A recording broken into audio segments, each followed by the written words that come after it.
Is that a whole chicken? It's a chicken!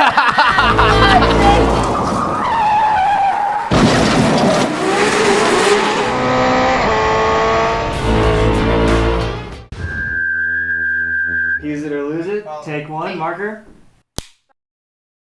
Alright, We're live. Okay, so rolling right into it, we wanted to go touch base on a couple different topics, a couple different things that we did this year that were pretty exciting. So first thing on the list is, I would say it's obviously the season recap for FD. 8 rounds, Pro 1 Formula Drift. This year was... It was pretty good. I would say it was real good. I would say it was really good. We came into the season with 2 goals, and both of them were met and exceeded, actually, which is fairly surprising. So I came into this year and everyone's like, well, what do you want? What do you want? What do you want out of this year? And I said that I want out of this year, I want a carbon trophy and I want a top 10 overall. And we achieved both of those things and then some. So we did 2 podiums, 2 third places, 1 in Seattle, 1 in St. Louis, and then we did 8th place overall.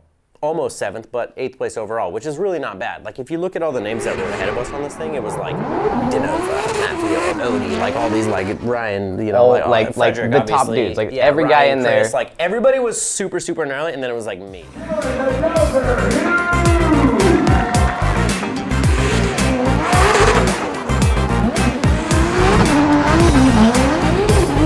And I was like, wow, that name kind of looks weird. I mean, every guy in there has been doing it for 10 plus years, easily. Yeah. Every one of them. Yeah. And right. then we how roll many? up on year number tripod and just roll yeah, in 3. there. No, there it was go. good. It was super, super sick. So started out the year, it was decent. Was like trying to find my stride, whatever. We go to FD Seattle, which is my, home track, which everybody thinks that I have a million laps there, but I don't.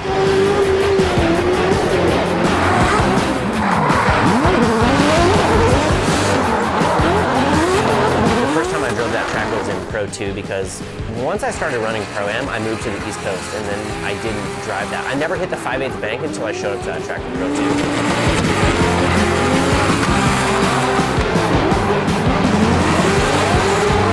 Showed up to Pro 2, we went, well, whatever. A couple years later, we roll in there to Pro 1 and we, for whatever reason, the car was insane.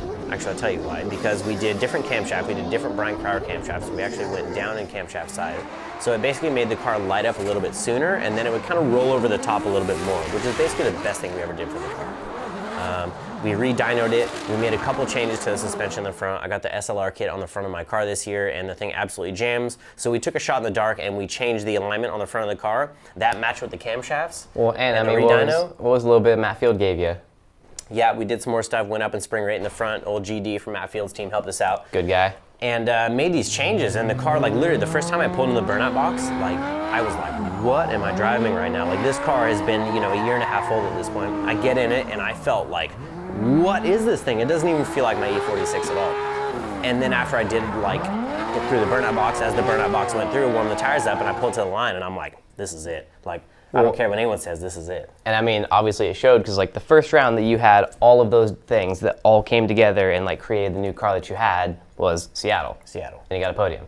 So obviously it works. For whatever reason, top 32, by the way, is the worst. Yo. The absolute worst, because it's you don't want to go out on that one. You don't looks the worst. You didn't even make it to the show, essentially, right? Yeah. So top 32, yes, got it out of the way. Top 16, yes, got it out of the way. Top 8, we had a couple of pretty good battles, and it was unbelievable. First podium in Pro 1 was at my home track.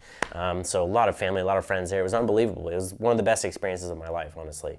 And what a weekend that was. So anyway, fast forward.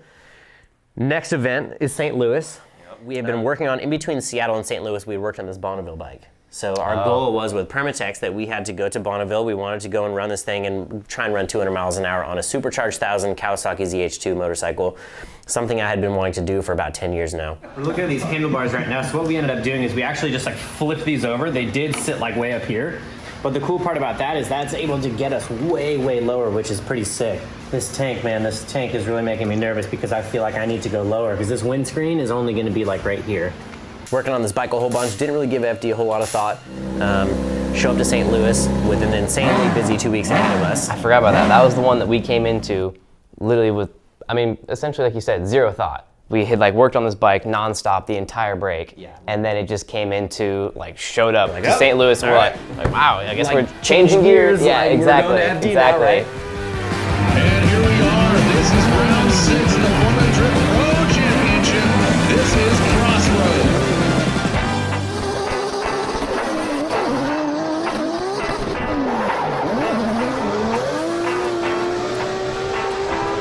Alrighty then, so St. Louis, like I will say I'm very, very thankful for these couple of clouds that are here right now. Track's feeling actually super loose. I just did my second lap. Everything's jamming, everything's working, so pretty stoked and looking to get her going this weekend. Should be a good time.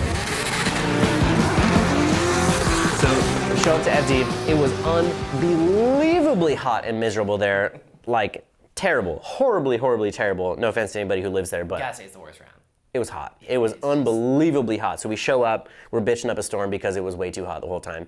And, you know, again, started like, you know, qualified, whatever. I don't even remember what we qualified, started running through it. And comp day shows up, started going. We kind of found that same rhythm again. And like coming out of that podium in Seattle, I knew at that point, I knew it was possible. Okay, like we have done this before. We can podium. I know this, it's a fact. Right? Everybody else knew it was possible because everybody saw it, right? Which was a really cool feeling. So rolling up into St. Louis, I think that everybody kind of had like an extra little eyeball on me. And that was kind of like, I think it was like a little push.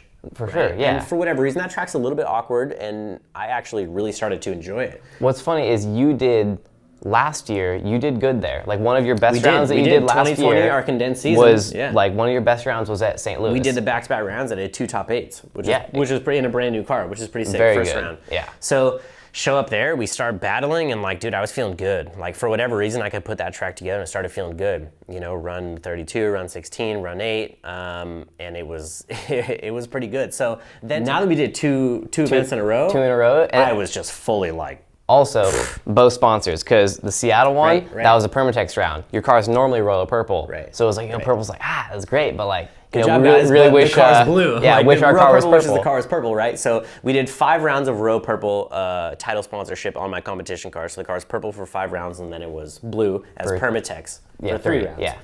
So we got the first podium in Seattle was a Permatex round, so the car's blue. Row Purple's like, man, that's great. Permatex was stoked, which was cool. Like, just wish. Yeah, just right. Wish. Just wish the whole car was purple with a Row Purple on the door. So show up to St. Louis, the car is back to purple. Dayton, you wrapped it. Nicely done, of course, as always. Very much. The car's back to purple, purple suit on and everything, get a podium again. So we were able to get a podium with both of our title sponsors and essentially stoke them both out, which is unbelievable. Yeah, that was next level for sure. They were very, very excited about that. Yeah, very excited about that. So we end this event. It's late. We're packing stuff up. Crazy weekend. You know, spray champagne. It was really good. Stayed up. Got back to the hotel at 5:30 or 5. Go up, get our crap, go downstairs, meet Dad. Didn't sleep at all. Jump in the truck and just drive straight to Bonneville. 20 hours there. Thank God for my dad because he was slightly more responsible and was able to get some sleep.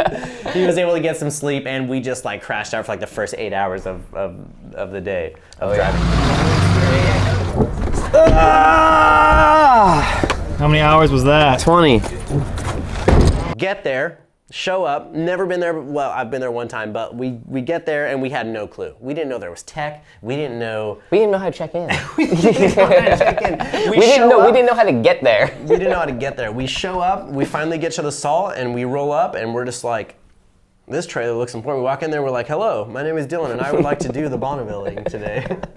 So literally, like, have you filled out tech yet? Have you registered? We registered, luckily. Have you filled out tech yet? And I'm like, nope, haven't done that. So roll through tech. We have a laundry list of we got to fix on this thing because we had no idea. Blah, blah, blah, blah, blah. Next day comes around. They're like, okay, your guys' first lap down the salt, you have to go over 125 miles an hour is what they said. No, it was 100. It was 100. My bad. My bad. They're like, obviously heard that wrong. You said the last half hour when I wasn't here. A bunch of okay. All the good stuff. So they're like, you have to go more than 100, and then you graduate to the next step, which is 170 miles an hour or whatever. Roll out there. We did 164 miles an hour for our very first pass down the Bonneville Salt Flats.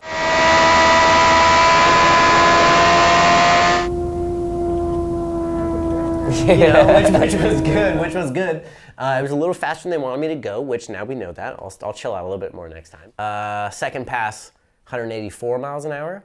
And the bike was starting to give us some fuss at that point. So with this bike, we put it on this race gas, and then we tuned the ECU to be able to accept this race gas. Mind you, it's a 2021 Kawasaki ZH2. It's a brand new stock factory bike. We put it on like $40 a gallon race fuel, which is nuts. Ran it, and then How many gallons of that did we buy? All I know is it was bought about 15 we bought it was like 15 gallons. $600 we worth bought or something 15 like gallons that. of this fuel. We used 3. We used 3. I'm like, well, I don't know. We're gonna make a bunch of passes. All 15 gallons. Call these people up. Yeah, 15 gallons of this stuff. Had no idea what the price was. Big K goes to pick it up. Sends us a text with a receipt. It's like $700 for these 15 gallons. And I'm like, right? Well, we got about 500 of it sitting out in the shop there. Well, now it just stinks up the shop. But Smells so, you know, whatever. We didn't burn any of this fuel. For whatever reason, the bike wasn't able to go as fast as I wanted to, and what my goal is 200. So what they have in these brand new bikes is they have a bunch of different fail-safes set in. So they have like this magnet inside the transmission that will measure the speed, and then they have, you know, RPM sensors and gear position sensors and all this shit. So basically the bike will not let you go any more than, depending on where you look at your information, 184, 186, or 190 miles an hour. So we started trying to get weird with this thing, trying to figure out how we can bypass this, because we have essentially one more day to try and make this happen. So we unplugged wheel speed sensors, we re-geared the bike so it would still do 200 in 5th gear, tried running the bike in 5th gear, that didn't work. Just to try and trick the ECU into being like, oh, it's in 5th, it'll let us go. No, it didn't work. So our final pass, after we had unplugged the wheel speed sensors and did a couple more weird things, lost my speedometer, lost my engine temperature. I mean, lost all my gauges. That didn't have nothing. So the whole thing was pissed. It was the like the bike was really freaking upset. out. The bike was freaking out. Like it was going all sorts of lit modes and lights were flashing and whatever, but I tried it anyway. And I didn't even know if the bike was going to be in lit mode. I didn't even know if it had the power once we went to do the runs, right? So pull out on the track, I'm like, okay, if it's got good power, I'm going to run it. If it doesn't, I'm going to pull off. And then the last one, after we had unplugged the wheel speed sensors and done some really weird shit with the bike, it ended up doing 191 miles an hour.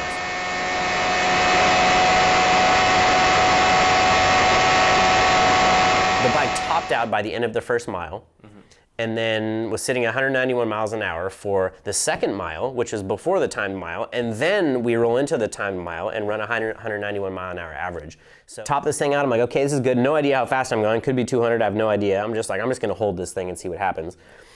Quarter mile markers are flying by, and all of a sudden, like, I start to get closer to the one side, like, quarter mile marker, and I'm just like, okay, this doesn't feel right. Like, I'm shifting, obviously. Why is this happening? I don't know. So I start to, like, kind of lean off the side of the bike to try and, like, get it, like, back over in the center between the course mile markers. And it kind of wasn't really having it, like, at all, so I kept doing it more and more and more. Then all of a sudden, I'm doing 191 miles an hour, hanging off the side of this bike, scared shitless. But I'm just trying to make it through the end of the mile so I can get, like, my top speed, right? Because if I lift off, I'm gonna blow the run, right? Gary? Really? Dude, the crosswind, I was hanging off the side of the thing like this the whole time trying to keep it straight. Okay. It was the craziest of my life. It was literally like doing this the whole, like, it was like, dude, it was sketchy as That's fast. Anyway, we're gonna go back to Bonneville next year, and we got to get that 200, because that was the goal. We got close, and it was scary, and it was awesome, but we're doing it again. We need 200. It has to happen. Whatever happens, happens. Moving on, the next thing that we have is our Dooner Day.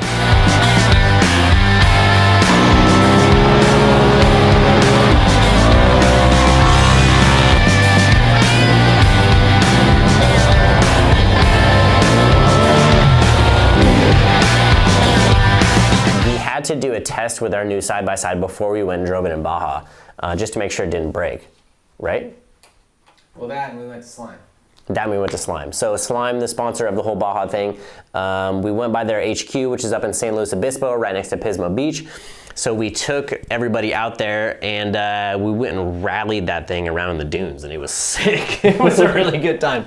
Dooner Day was a good time. So first time at Pismo, it's like literally there's like a million dead jellyfish on the beach. Don't really know why, but they were just washed up.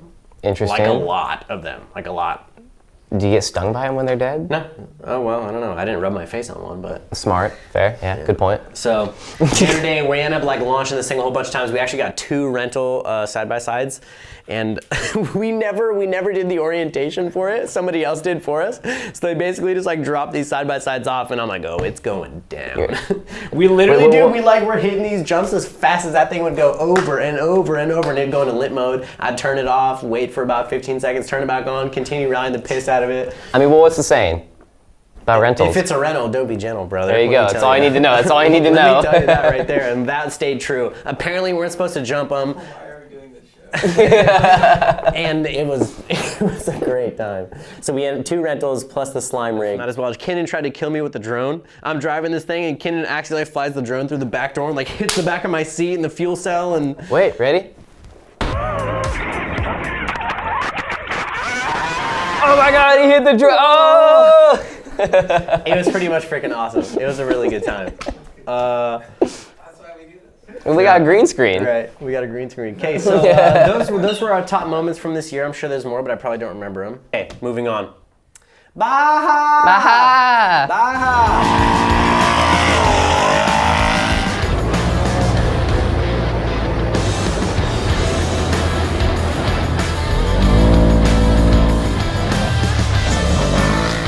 So we did our first off-road race this year. We teamed up with Slime, which goes into your tires to prevent flat tires. So Slime brought us on. We ended up building this UTV Polaris 1000. We ran it in the turbo modified class in the Nora 500 race. It was unbelievable. Big time off-road guy these days. Like seriously, it was sick. We go down there, again, no idea what we're doing after the FD season. As usual. As usual, I have no idea what we're doing. Show up, blah, blah, blah, blah, blah. Chris starts the first day, Kegel's rolling with him, which was sick. Because you're like driver, like co-driver type deal. One guy's like rocking the GPS, one guy's driving. So those guys go out. Noah Nelson and I get in the car. He's co-driving for me. We drive. We're like, what, 9th overall and 3rd in class after the first day? Like, we were murdering fools. Like, we were like, I feel like with no clue at all. I feel like coming into it, everyone's like slow and steady, slow and steady. wins the I gotta race. say, I think your guys' slow and steady is just. We were mobbing. It's a little different than everyone else's slow and steady. Their slow and steady is like an actual slow and steady, and like, you know, the professional drift guy's slow and steady is maybe just a little notch above. It was interesting. Because it wasn't that slow, to be honest. It was sketchy, dude. Like, Mexico is so gnarly, and you're just like rolling through the absolute middle of nowhere, and you're in Mexico. Like, with no cell service, no radio communication, no nothing. If that thing breaks, like, you're just sitting in the desert until somebody comes to get you. It was so gnarly. Like, the whole thing, dude, there was, like, dead creatures on the sides of the road. Oh yeah, I mean, Kenan got like, I've never seen so many dead animals. He got so many pictures of them. We got pulled over and shaken down by the police. I had to pay the federales off so that they would just let us go and follow our rig. Like, dude, it was gnarly. It's a thing. Apparently, if you have to pay off the federales, you do it in an unseen area. That is what we've learned. They made us like drive around the corner of some sketchy little back alley, and then he like tells me to like come up, and I just like whip out a hundo and give it to him and let us go. Yeah. It was sketch. The whole thing was sketch. It was great. It was great. The whole thing was sketch. So Baja was amazing. The UTV, the Polaris UTV was like probably one of the sickest things ever. Like, what an unbelievable machine that those guys just make and sell. Like, it was so sick. I really want to jump my Ranger. Huge. Like, huge. I mean, beams, you know. I want to beam my Ranger. Beam it. What's this guy over here got to say about it? Oh, he's not paying attention. Cool, Kegel, good talk. Yeah, come on. Damn. Yeah, he loves beams. Baja was sick. Baja was sick. It was really sick. We will be back. Mark my word. Well, I mean, I think, you know, it was great, it was sick, but in the end, you kind of got to explain the whole thing. The second day, broke the rig, broke the transmission half, broke the front diff in half, broke the rear diff in half, we didn't finish. So it was pretty much like the Baja 289 for us, because that's about how far we made it. Like, best thing ever, they build great rigs, not Polaris, they build great rigs, but... We literally broke it in half. I mean, the engine was splitting in half. Did. I was out of the car. we were eating tacos. Yeah, we literally stopped. Is there pictures in here? Oh, it's not. Right Oh, it's right there. Yeah. There's a picture. It's us eating tacos while they're having a hell of a time out in the desert, just trying to make it back alive. It was sick. It was a really good time. It reminded me of like a really, really, really long stage rally and like a rig that you could jump huge over and over. It was really cool. Yeah, that sounds pretty good. We had a bro day at Willow. Which day was that? Thursday? What? No. What? It was Hey, Road Purple, Turbo the Daily, Road Purple, Cage the Daily. It is all done. This thing is ready to rip, and I cannot wait. Let's go! OMW, on my way to you. Good at what I do.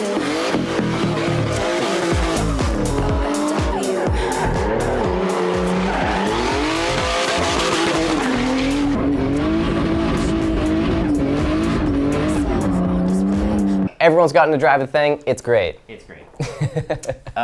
We basically just went out there and wanted to go and have some fun and go and whoop on the E36 a little bit and let everybody drive it and just kind of see, I don't know, like everybody had been helping me out for the year and we really just want to go out and have some fun and Well, And it's that's like- exactly what we did. Like my dad, like he has a LS1 Cressida, and he doesn't get to drive it as much as he would like to, I'm sure. So we like put him in my E36 turbo motor, turbo inline 6, and Properly set up for drifting. first time driving a turbo car. Yeah. Oh, yeah, he's big V8 guy, by the way. I envision a lot of clutch kicks and a lot of wishing he had a V8. I'm excited.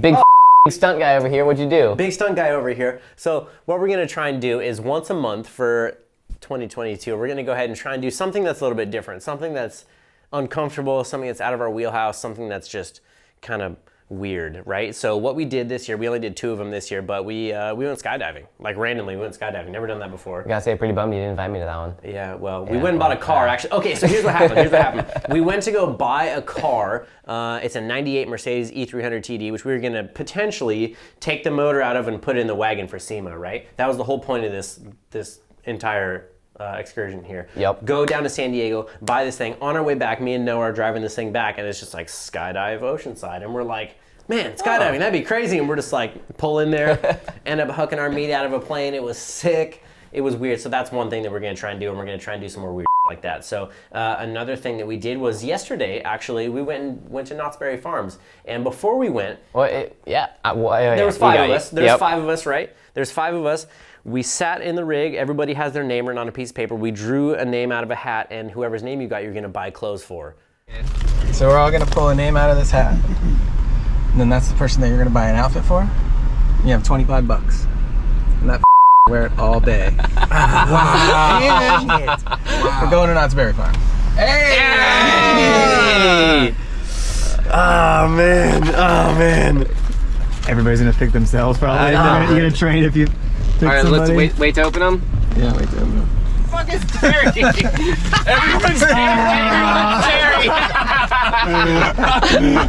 Everyone's staring. Get in. Give me a look. Great. It was meant to be. God. Daytona. And Noah's got Myself again. Shout out to Ellie. I'm gonna say, Shout out kid's to Ellie. daughter. That was solid. Emars solid 53 plan. or whatever her Instagram is. Yeah, don't even know. It was Don't a even great know. idea. It's to a be really good honest, idea. So we because- go into, everybody had their person they had to buy for. We had $25 to spend. We're gonna buy everybody an outfit. It turned out great. Everyone was looking. They were looking their best, for Everybody's sure. looking tip top. I'll tell you that. What's funny is like everyone had a ridiculous outfit on. Kinnan looked like a homeless magician. Dylan looked like Shaggy. I looked like Shaggy. Slim Shady wannabe. I don't know. And Noah just looked good. Yeah, like Lauren got Noah's outfit, and he no. genuinely. But no, like the outfit that Lauren picked out for Noah. Like I swear, I think you changed Noah's style. He wore white pants with a button-up like Hawaiian Tommy shirt Bahama button-up, or whatever, and he was loving it, was stoked on it. Like he was so excited. He's like, I think I'm gonna start wearing white pants now. Like this might I be mean, my honestly, new you should thing. probably just roll that. Yeah, because honestly. it was a really good. All right, here we go. Let's do it. First one.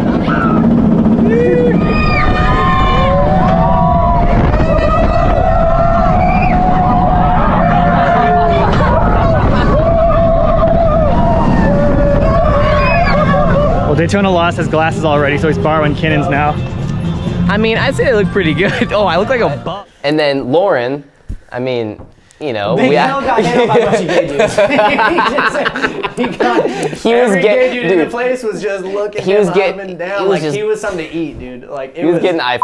That's about all it was. It was. You can bleep it. Lauren's just cruising around. He's like, still got it. What's up? Anyway.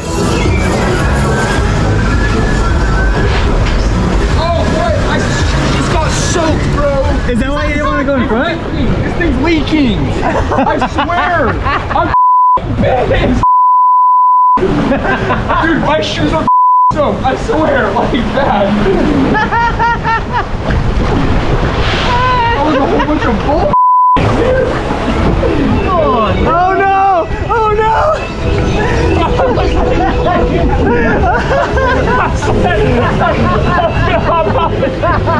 We just jump out glad you just walked back. You're like, I'm done. I'm over this. We literally, all of us were like, no. So we have to do wagon update as well. So we built this car. It's called the E46 wagon, the royal purple Duralike diesel E46 wagon at that.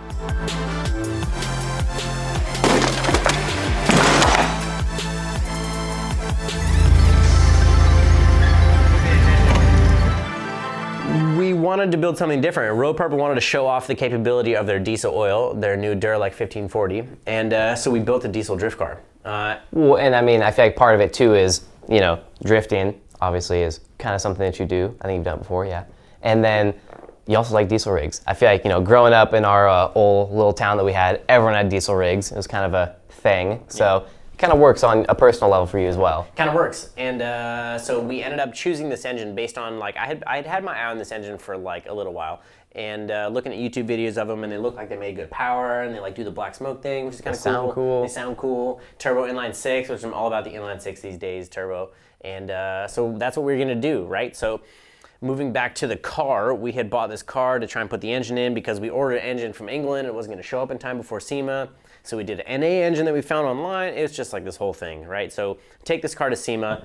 We had some really, really good feedback on it, which was pretty cool. It was really cool. I mean, the wrap on it was insane. I feel like, you know, Kinnan did a really good part of that. It was just wild graphics, I guess you would say, random clip art. So here's what it was. It was a Red Bull F1 test livery inspired. We kind of just wanted to make it like super loud and a bunch of stuff going on, and then we put that on there, and it was just like a little too much. It kind of hid the shape of the car a little bit too much because it's kind of a good looking car with the wagon and the fender. I mean, that's kind of the point of it. So like, it was funny because yeah, it was the Red Bull test livery inspired situation, but if you've ever seen a car on the street that has like the black and white swirlies and stuff all over, it's literally made designed to hide the shape of a car, like the body, everything like that. And so once we put it on there, we're like, well, apparently it does exactly what it's supposed to do. Who would have thought? Who would have thought? So what we tried to do was re-accent all of the body lines. Right. So in like and that was your department. I was like fully off of that. So, I mean, so go ahead and tell them. Yeah, like pretty much just looked at the car and we're like, wow, it like blends the whole thing. We put this awesome wide body on it.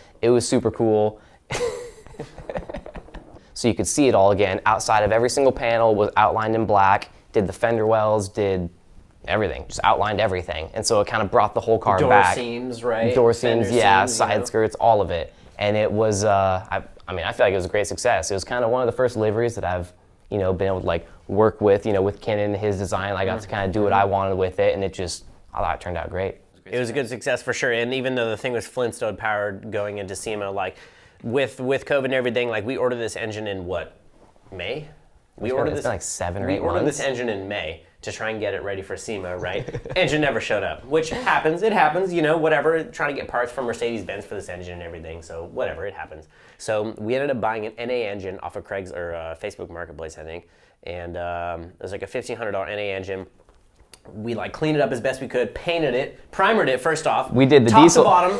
Literally top to bottom, like the whole thing was primered. It looks like it was like a render, like sitting in front of you, like if the sun would hit it just right, it looked like a render. It didn't even look real. I think that thing's gonna be pretty cool. 6,000 RPM diesel, 3-liter inline 6-cylinder, twin cam, iron block aluminum head with a Garrett G35 on it. Like, I mean, it's pretty much. Should do like 500 wheel. It's the diesel 2JZ. It's a diesel 2JZ. You like 2JZs? They seem to work well. Yes.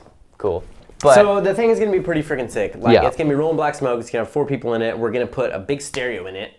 We started working with Sony as of lately, and we're going to put like a deck in it and like a bunch of like 6x9s and some subs, and like really just wild out with this thing and make this thing like a proper ride-along rig. Oh, it's going to be able to take 4 people along. And what Dayton was saying earlier is he's all juiced up that when I built the cage, I built like the front seats are like kind of tight, you know, because like you got to stack 4 people in that thing with cages and bucket seats and everything. Giving the people in the back room. It's going to be a little bit tight, and what he's saying is it fits him perfectly, so he's going to want to drive it all the time. And then maybe Noah could drive my 36 and I could drive my comp car, and then maybe we could get a photo of all 3 cars stacked up like cordwood drifting.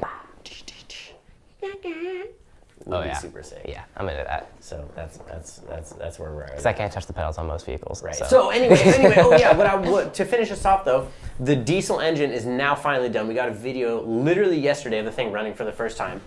and it sounds sick. Like, it sounds wicked sick. The thing, it's fully mechanical, so there's no ECU, no throttle body, no wiring, really. There's like nothing. It's insanely simple. Dude, did you hear that thing? What is that? That's the race motor OM606 for the E46 wagon. This is the first time we've seen it run. I guess the dude's got it done, and he's got it on his engine stand. Look at that, it's got no intake, no exhaust, or nothing.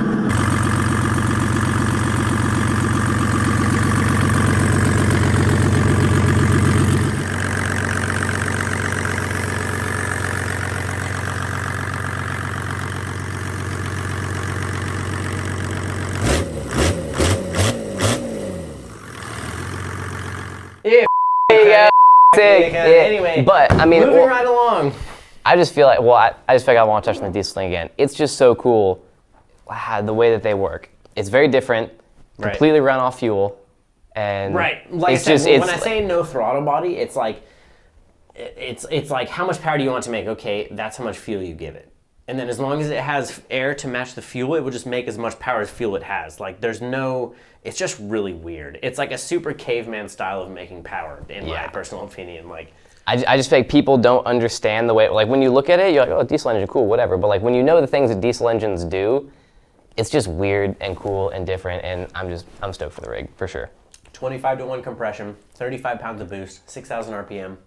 If you know anything about compression, that's so weird. So literally, a diesel engine is literally just running off detonation. So everyone's like, "Oh, gotta watch your detonation." Like, diesel just runs off detonation. Loves That's pretty it. much what Loves it. it. It compresses the fuel to a point, and it will just like wow. It's pretty silly. It's pretty silly. So last but certainly not least, my friends, is what's in the box? What's in the box? What's in the box? What's in the box? Anyway, so sounds like these guys want to torture me some more. We've done this at the track before, and it was horrible.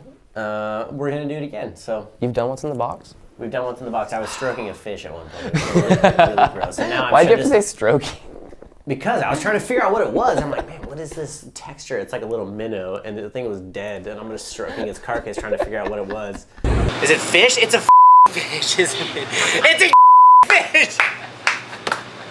That's gross. So I'm sure it's gonna be horrible. So let's go. Get right down to it. My eyes are still closed. Open your eyes. Oh, okay. All right. Dose, Trace, maybe you go. Go. That's big. Whoa. It's a pineapple. Is it a pineapple? Interesting. Where's the spiky part on it? Yeah, I had to cut that off. Oh, because it wouldn't fit in the box. wait here. Let me see. Yeah, it's a pineapple. I feel like we both knew that. Like, Take a bite out of it. No, I'm good. Why? See, like the Okay, laughter. You guys both just. Are we just good? laughed a Are we little bit. good? I don't know what this means. Okay, are we good? What? Nothing? Yeah. All right. 1, 2, 3. It's the Is it the cobra. fucking It's snake? The snake. It's the snake, isn't it? I thought it was. It's the snake that you scared my mom with at FD. Do like a Magnum PI snake thing? We had this thing posted up all over the place. Like, we got rusty with it. We put it behind him out in the FD hot pits, and like he turned back. I hear some movement. I feel like it's very. I think it's large. I don't know what to think. You tell me when, Terry. We're good. Okay. I don't know. Just from the sounds, nervous I'm about imagining this. something. It was. I heard like a little squeak, heard and a it squeak sounded too. kind of big. Ready, Terry's? Let's go. There we go. Oh, God! It's the moist It was slimy. Ew! What the? It's like. Is it a fro? Oh, I don't like. Is that a chicken? Is that a whole chicken? Is that a whole chicken? I knew it was gonna be moist soon. I knew it. It's a whole chicken. I knew it. As soon as I touched it, it was cold and moist. I was like, oh, it's a fish. I'm I like, know it. what is It's a fish. I know it. All right, Gary, what do you got? All right. He's got a paper towel in his hand. That's also. Wait, that is not a good sign right now. That is not. It's for the chicken. Yeah, right. Was this round 5, maybe something like Can that? I see the reflection of the lens? No, can't see damn thing. All right, 1, 2, 3. Ah! I'm just kidding. It's a bowl. Is it a bowl of yogurt? Is it? It feels like yogurt. It feels like pudding of some sort. Is it dark? I can't tell. My hand is just getting covered in this. I'm waiting for something else. Yeah. It's yogurt. It's got to be yogurt. It has to be. Oh, it's it's a full of slime. I should have known. You should know what slime's like. You got it dumped on your head. Cut to the clip where we dumped it on our heads. Welcome to the Slime Road to Baja.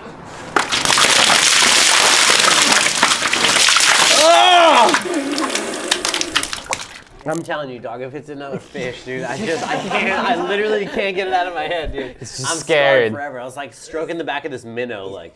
This could be satisfying, your friend. It's a fish. Well, I feel like that concludes today's episode. Thank you everybody for following along, and wanted to say